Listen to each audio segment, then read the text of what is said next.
Order cancel क्यों हुआ और कैंसिल हुआ ऑर्डर हम क्या करते हैं इस वीडियो में आपको दिखाएंगे। दोस्तों ऑर्डर का कीमत था 2 दिनार 750 फिल्स। 2 दिनार 750 फिल्स हम इंडिया का रुपया से कन्वर्ट करेंगे तो कितना आता है आपको इस वीडियो में दिखाएंगे। नमस्ते दोस्तों, आप सभी लोग कैसे हैं? मैं बिल्कुल ठीक हूँ। मैं कुवैत से अर्गदीप आपका दोस्त। तो चलिए शुरू करते हैं। दोस्तों आप देख सकते हैं मैं ड्यूटी में जा रहा हूँ।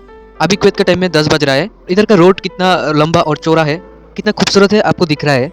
और मेरा बाइक का स्पीड 100 किलोमीटर पर घंटा चल रहा है। दोस्तों मुझे ऑर्डर आ गया और मैं कैफे से ऑर्डर उठाने जा रहा हूँ। मैं हैशटैग नंबर देख के ऑर्डर उठा लिया और आपको एक खूबसूरत लड़की देख के आपको पसंद आ भी गया होगा।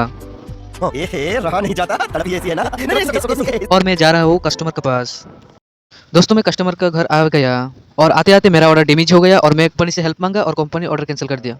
फिर कैंसिल हुआ ऑर्डर में पीने लगा। फ्री में खाना बहुत मज़ा आया दोस्तों। और मेरा गलती से ऑर्डर कैंसिल हुआ इसलिए मुझे एक भी पैसा नहीं पे करना पड़ेगा कंपनी को। दोस्तों 2 दिन 750 फिल्स होते हैं इंडिया का 800 रुपया। दोस्तों मेरा वीडियो अच्छा लगा तो लाइक कमेंट शेयर करना मत भूलिए।